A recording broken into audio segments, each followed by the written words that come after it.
All right, I'd like to call to order the Glens Board of Public Safety meeting for Wednesday, March 3rd. We are on Zoom, and I think the address for that is across the. We're on YouTube. We're on YouTube. Okay, good. So, first is a resolution approving the minutes of the February 2021 meeting of the Board of Public Safety. Aye. All in favor? Aye. Number 2 is a request by Tri-County United Way to hold their 0.5K walk run from 11 a.m. to 3 p.m. Sunday, June 6, 2021 along Gray Street, Maple Street, Bridge Street, and into City Park. This is something that they did a couple of years ago. I don't think they did it last year because of COVID. So moved. Second? All in favor? Aye. Next is Chief Schrammel's report. Actually, I don't have much. Just quickly review.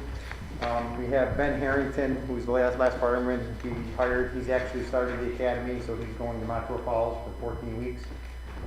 And Lieutenant Basque is in first line school, so he started that last week also. So both of those are taking care of their requirements as far as their education requirements for their jobs. Center and Stafford, so Tom Center was appointed to assistant chief, and Rick Stafford was appointed to a lieutenant. They started last week also in their positions. This Saturday is the civil service exam for assistant chief. So we have 2 provisional appointments off that list. So we have, they both would have to pass the exam based off the provisional appointments we made. So that's a big day for a couple of the guys going up. The good part about it is that with the number of people we have taking it, they have to be in the top 3. That shouldn't be an issue because if they pass it, they'll be in the top 3. So that's the reason. So you have a number of people taking it? Yeah, we have 5 people taking it, Okay. and then we have Rob Mix, of course, was appointed.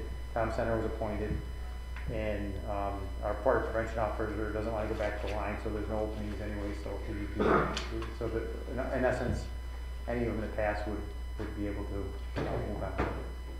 So that's all I have. Do you want to talk a little bit about Commissioner Murphy and I were talking about the fireman that passed away in Lake George and what they requested to do over the weekend? Yeah, actually they just reached out to us. Actually, they didn't reach out to me specifically. They reached out to the union president through their union in New York City to see if we could facilitate getting them to the Northway. They actually had the troopers lined up to take, they had 3 vehicles, I believe. They had an SUV, 2 vans, and the ambulance, which they brought the body back to New York City with. And they had actually prearranged where the troopers would actually take them directly back to the city on the Northway as a police escort. So they asked if the City of Glens Falls Fire Department would be interested in, would like to take them from the hospital to the Northway. So we did facilitate that. I know that there's the volunteer fire companies in the area wanted to participate. So what they ended up doing is they lined up on Hudson Avenue when we drove through. You know, it's a sad situation for, you know, them to lose somebody like that, and anything like I said, anything we can do to facilitate and help them out to make that transition was, you know, the least we could do. So I know they were, you know, they came up and it wasn't that nice, you know, and they came to Broad Street and they all washed all their vehicles and stuff, so that, you know, they looked nice as they started out and stuff. They washed their ambulance and their cars and stuff like that, so. no, I think it was well received. I'd say there's probably, I stopped by Broad Street when they were there. There's probably, I would say 10 to 12 firemen from New York City. They were there at that time. At that time, then his whole, Yes. his whole ship came up too. Yeah. There was probably, I want to say, maybe 25 to 30 over there when they brought him out of the hospital. There was some from Albany, some from Saratoga, different places. It was very nicely done. Good. Thanks for doing Yeah. that, Chief. No, actually. A motion to approve Chief Schrammel's report. Second. All in favor? Aye. Chief Beauclair's report. I've only got a couple of things myself today. One of the things is that the last meeting we discussed the intersection of Glen Street, Bay Street, and South Street. We had done a traffic survey there and really determined that the issue was more pedestrian related. Commissioner Stedman asked me to come up with timing on the lights there, and I communicated with the city electrician. Basically, the traffic signal timing and the crosswalk, the pedestrian crossing, the length of the green lights on Glens, Bay, and South are dependent on the volume of traffic. There's traffic sensors in the road that are activated when vehicles are on them or pass over them. Once the light turns green, they will stay green for a minimum amount of time and a maximum amount of time.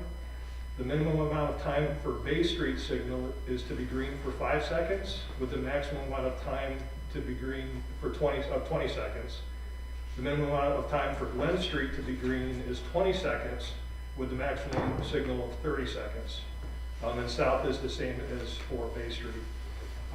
As far as for the pedestrian crossings, it doesn't activate unless you press the button. It won't cycle through unless somebody's activated the crosswalk signal to walk. And it's 20 seconds total. It's 10 seconds where it's solid where you can cross, and then there's a 10-second window where it's flashing that basically is your warning that your time is running out. So those can be adjusted. They've been adjusted in the past, but that's basically what it is now. To follow up on that, the mayor's office and my office got another letter from the same person who's been writing letters about how it's horrible and it's not safe for pedestrians. Following that letter, we had a couple full crews, so I assigned a traffic detail for enforcement. We did about 3 hours on a particular Wednesday, spread out from about 11:30 to 1:30 and from 4:30 to 5:30. There were only 5 observed violations over the course of that 3 hours. 4 of them were pedestrians, though we had 3 pedestrians crossing against the signal, tickets that were issued, 1 verbal warning to a juvenile, and we had 1 vehicle violation that was ticketed. So the only thing that I would add is one of the things that this person asked in a letter. They asked for a lot of things, but one of the things that I didn't think would be too big of a lift was if we could actually get a sign. There's no signage down there indicating turning vehicles yielding to a pedestrian. I found this particular sign online that I would think that would be simple enough if it were posted next to the lights or the turn arrows.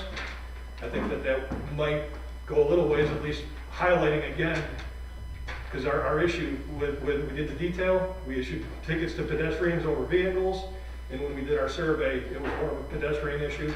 So I think at least if vehicles are aware, that might go some way to addressing this particular person's concerns. And I know that the mayor and I talked briefly about it. He was going to have somebody do a study, but I'll let the mayor. Yeah, so anyway, the Adirondack Glens Falls Transportation Council, which I'm a member of, I brought it up. We only meet every 6 months. I brought it up at the last meeting, and just this last meeting, it was approved. So there's actually going to be a study done by an engineering company to look at it. So we'll have all the information ready for that morning. Can I offer some information relative to this? I went down and I did a study myself.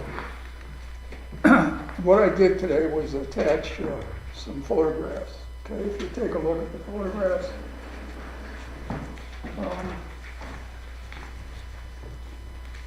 for all the years I've been driving down there, I could never understand when the light's green to go across from South Street to Bay. Those cars, of course, they can't turn right on red, okay? It turns green. And every time, a lot of times, when they go to make the right-hand turn, they gotta stop to let the pedestrian go. Here's the problem, and where the city we've got a problem, all right? The problem is, if you look through the rest of the pictures, first of all, when you press the button, okay, right there, if you're standing by the library, you're pressing the button, and if you look at the pictures here, at the same time that the light, if you're standing on Glen, okay, and you're gonna go north across to the monument, all right, there's no right turn on red, so I press the button. what happens is the same exact time that that light turns green on Glens, you can cross, it starts allowing crossing, okay? Can't have it both ways. The same thing is happening when you're coming down south and you're waiting for the light to turn. At the same time that light turns green, the walk, that allows you to walk across. That's the problem. The other problem is there's no signage to tell you which button is which on both of those. Now, I looked at a few others, and the ones that have the newer attachments there, okay, are great, because not only that, if you press them, they talk to you, they tell you to wait. And I went up Hudson to check those. Those give you anywhere from 20 to 30 seconds to get across, to cross over to Hudson. I didn't see any problem with those, but I don't know if there's any other in the city, no right on red, where you've got the crossing being allowed, and you've got people allowed to turn right, okay? That's a liability waiting to happen. So you're At both of those intersections. So you're saying that when somebody's going, when a pedestrian is on the east side of Glen Street proceeding north, Right. traffic proceeding north goes right onto Bay Street, that They're allowed to. simultaneously they can turn if somebody's crossing. And they're not in violation, the pedestrian, because he's allowed to go If through. they're correct. So, I mean, I don't know what the tickets were for, but Well, no, the tickets were, the tickets that were issued were pedestrians crossing against, traffic against the signal, when the signal's saying don't cross. Okay. They're crossing anyways. But that's been like that, like, probably for years. Yeah, that light, there's been no changes as far as, since it's been installed, as far as I know. So, That's your problem. and that's where, You've got, that's why these people are saying, hey, listen, I'm gonna get killed. They're legally crossing, but at the same time, we're allowing them to go right. So because the green light going north, You've gotta prevent, you gotta do one or the other, all right? Don't, how you gonna have it both ways? You either gotta delay the green so. going you- across. So correct me if I'm wrong, Bob, but doesn't it say that the pedestrians have the right if they're in a crosswalk? yes. New York State law. Yeah, but, okay. And so it's a green light. Yeah, but and somebody's if you're walking. allowing them, if you're allowing them, these people are waiting on the sidewalk. Yeah, And if he can turn right, what's happening is, they don't realize that. The people that are turning right until they get around the corner. And it's even more of a hazard when you're standing on Glen trying to go to the monument. Because Yeah, those that's what I people are mean. waiting. going by the library Yeah. side to the monument. He says, no turn on red, but when the light is green, they're going north, because some people are gonna go right. Exactly. If somebody's in the intersection, even though the light's at, is the other light on the other side? The other, says the walk? thing is, Mayor, is that they're not supposed to be in that crosswalk Right. until it turns, okay? The So- obligation is on the vehicle to yield to the pedestrian in the crosswalk when they're making that right turn. I would argue that you can't have it both ways.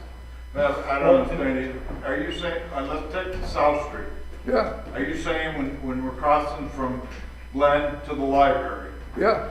and that light's green coming down South Street, that it's No, green you're for them stopped. to walk? Wait a minute, you're stopped at South and Glen. Yes. I don't look for somebody standing here in the corner, I'm waiting to go right. okay? That's right, that's what I'm saying. You're So saying I'm the that's first green. car, right, I'm the first car, turns green, at the same time, the crossing thing, white, comes up to go So they can across. walk. Yeah, That's what I thought, that's what I was Yeah. asking. And that may be an engineering issue Yeah, as so well. we're gonna have engineers look at that and try to see if we can come up with a better solution. I think we need to do it, we've been talking about it for a couple of years, Yeah. so, appreciate your research you did on it. yeah, no problem. The other thing that I want to bring up, and it's more just for information only, for those of you who aren't aware, last year, during a lot of the police reform stuff, the state changed the law in regards to public officers law. Prior to that, all police disciplinary records were deemed confidential, and they were unavailable. That law was changed, and now all of the police officers, police and fire actually, are open subject to FOIL. Somebody makes a FOIL request. The end of December, I received a FOIL request from the Post-Star requesting all of our police discipline records going back the last 5 years. It took me, Chief Light, before he left, had actually done some of the work in anticipation that the request would be coming in, but I had to do some additional work, and it basically resulted in about 700 pages worth of documents being released to the Post-Star. Last week, I had a conversation with the reporter who was doing the article. He came in. He initially asked me to sit down and discuss with him basically specific cases of the discipline. I had a conversation with the mayor about the request, and basically the decision was made that I would sit down and discuss with him the department's position on discipline and how cases are investigated, but that he's already got all the reports, he's already got the investigative material, he's already got the findings. So I told him I would just sit down and do a broad overview, and we met for about 45 minutes. And he didn't seem to have any additional questions. I told him that our concern as an agency and as a city was that it was going to reflect poorly upon our personnel, only because we hold our officers to a very high standard, and that when they're in violation of policy, we're going to investigate it, and working in conjunction with the Board of Public Safety. If discipline is required, they're going to be disciplined. But that was the concern that I had. He indicated that that was an issue that they had as well, that they didn't want to have a negative article, but they felt it was newsworthy because this had been something that all these records had previously been hidden, that had been confidential, and now they're no longer. So I expect, based on my conversation, that article is going to come out at any point in time over the next couple weeks. I just wanted to make the board aware that it was coming so that nobody would be blindsided. I don't know what's going to be in the article, but that's pretty much it. Does anybody have any questions about that, or comments or thoughts? So what are they getting, Chief? Are they getting the whole investigation and the findings? They get, under the public officers law, basically anything that results in an investigation, they're entitled to everything. If it's a technical infraction that doesn't involve the public and is of a minor rule violation, we get to withhold that as a technical infraction, but they get basically the initial complaint, the investigative findings, and the outcome. So we do get to redact they didn't change anything, so for confidentiality purposes, we get to redact all personal information and that sort of stuff. So for instance, if it was a personnel complaint, the person who made the complaint, they're not a party to anything, so all of their information needs to be redacted, all of that other stuff. So basically, they only get the officer's name and what the charges were and what the outcome of the investigation So the name of the officer isn't redacted? No. So, for instance, just something as simple as a traffic accident involving an officer, for us, that's a 42-page investigation that. How does this work? Anytime they want, they can file a FOIL? Yep.